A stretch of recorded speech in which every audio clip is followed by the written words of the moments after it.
வணக்கம்.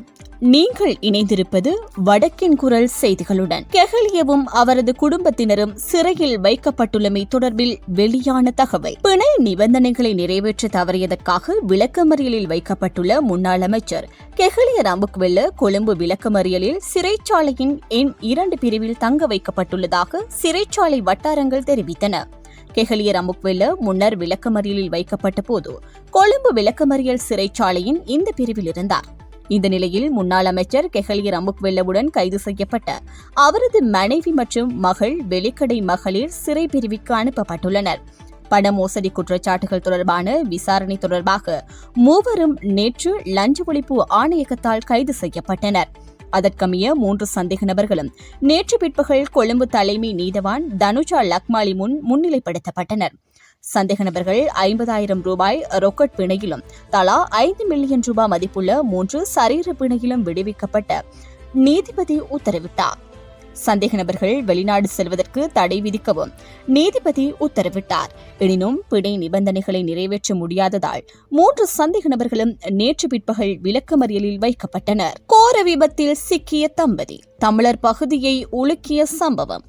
நிலாவளி பகுதியில் நேற்று பகல் இடம்பெற்ற விபத்தில் கணவன் உயிரிழந்துள்ளதுடன் மனைவி படுகாயமடைந்த நிலையில் வைத்தியசாலையில் அனுமதிக்கப்பட்டுள்ளார். திரியாவிலிருந்து திருகோணமலை நோக்கி 3 பேருடன் பயணித்த முச்சக்கர வண்டி நிலாவெளியில் வைத்து விபத்துக்குள்ளானதில் திரியாய் கிராமத்தைச் சேர்ந்த 72 வயதான நபர் உயிரிழந்துள்ளார். அவரது மனைவி படுகாயங்களுக்கு உள்ளான நிலையில் திருகோணமலை வைத்தியசாலையில் அனுமதிக்கப்பட்டுள்ளார். திருகோணமலைக்கு மருத்துவ சிகிச்சை பெற்றுக் கொள்வதற்காக சென்று கொண்டிருந்த முச்சக்கர வண்டி நிறுத்தி வைக்கப்பட்டிருந்த மோட்டார் சைக்கிளில் மோதி கவிழ்ந்துள்ளதாக, பின்னர் அவ்வீதியினூடாக எதிர் திசையில் வந்த காரில் மோதி விபத்துக்குள்ளானதாகவும் தெரிய வருகின்றது.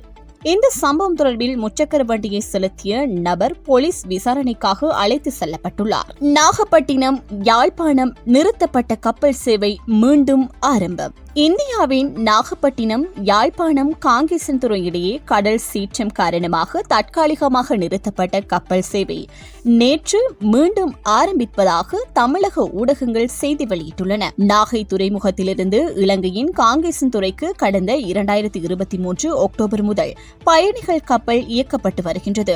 சுபம் என்ற தனியார் நிறுவனம் மூலம் சிவகங்கை பயணிகள் கப்பல் சனிக்கிழமைகளை தவிர ஏனைய நாள்களில் இயக்கப்பட்டு வருகின்றது. பருவநிலை மாற்றம் காரணமாக கப்பல் போக்குவரத்து தற்காலிகமாக நிறுத்தப்படுவது வழக்கம். அந்த வகையில் கடல் சீற்றம் மற்றும் வானிலை ஆய்வு மையத்தின் எச்சரிக்கையை அடுத்து ஜூன் 13 முதல் கப்பல் சேவை நிறுத்தப்பட்டது. இந்த நிலையில் வானிலை ஆய்வு மையம் எச்சரிக்கையை திரும்ப பெற்றது. இதையடுத்து காங்கேசன்துறைக்கு கப்பல் சேவை நேற்று காலை வழக்கம் போல் இயக்கப்படும் என அறிவிக்கப்பட்டது. இதைத் தொடர்ந்து சிவகங்கை கப்பல் 95 பயணிகளுடன் புறப்பட்டு காங்கேசன்துறையை சென்றடைந்தது. பின்னர் யாழ்ப்பாணத்திலிருந்து 108 பயணிகளுடன் பிற்பகல் புறப்பட்ட கப்பல் மாலையில் நாகை துறைமுகத்துக்கு திரும்பியதாக தெரிவிக்கப்பட்டுள்ளது. இலங்கையில் விரைவில் எலான் மஸ்கின் இணைய சேவை. இலங்கையின் எலான் மஸ்கின் செயற்கைக்கோள் இணைய சேவையான ஸ்டார்லிங் விரைவில் சேவைகளை வழங்க உள்ளது. இது இந்த மாத இறுதியில் அந்த சேவை இலங்கையில் ஆரம்பமாகும் என்று எதிர்பார்க்கப்படுவதாக டிஜிட்டல் பொருளாதார பிரதியமைச்சர் அரங்க வீரரத்ன உறுதிப்படுத்தியுள்ளார். இது தொடர்பில் நாடு முழுவதும் பரீட்சார்த்த நடவடிக்கைகளை ஏற்கனவே நடந்து வருவதாக அவர் குறிப்பிட்டுள்ளார். ஸ்டார்லிங் வருகை அதிவேக செயற்கைக்கோள் அடிப்படையிலான இணைப்பை வழங்குவதன் மூலம் இலங்கையின் தொலைதூர மற்றும் பின்தங்கிய பகுதிகளில் இணைய அணுகல் கிடைக்கும் என எதிர்பார்க்கப்படுகின்றது. வடக்கு மாகாண ஆளுநருடன் பிரிட்டன் தூதர் சந்திப்பு. யாழ்ப்பாணத்துக்கு பயணம் மேற்கொண்டுள்ள இலங்கைக்கான பிரிட்டன் தூதுவர் ஆண்ட்ரோ பேட்ரிக்ஸ் ஆளுநர் செயலகத்தில் நேற்று வடக்கு மாகாண ஆளுநர் நாகலிங்கம் வேதநாயகனை சந்தித்து கலந்துரையாடினார்.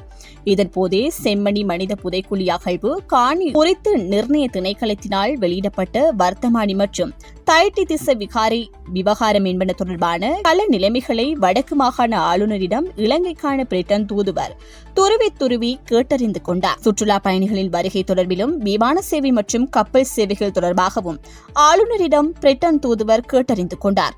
யாழ்ப்பாணத்துக்கும் கொழும்புக்கும் இடையிலான உள்ளூர் விமான சேவை ஆரம்பிக்கப்பட்டிருந்தாலும் கடுநாயக்கவுக்கும் பலாவிக்கும் இடையிலான விமான சேவை ஆரம்பிப்பது பெருமளவு சுற்றுலா பயணிகளுக்கு உதவக்கூடியதாக இருக்கும் என குறிப்பிட்ட ஆளுநர் இதற்குரிய கோரிக்கை அரசிடம் முன்வைக்கப்பட்டுள்ளது எனவும் தெரிவித்தார். இத்துடன் வடக்கின் குரல் செய்திகள் நிறைவுக்கு வருகின்றது.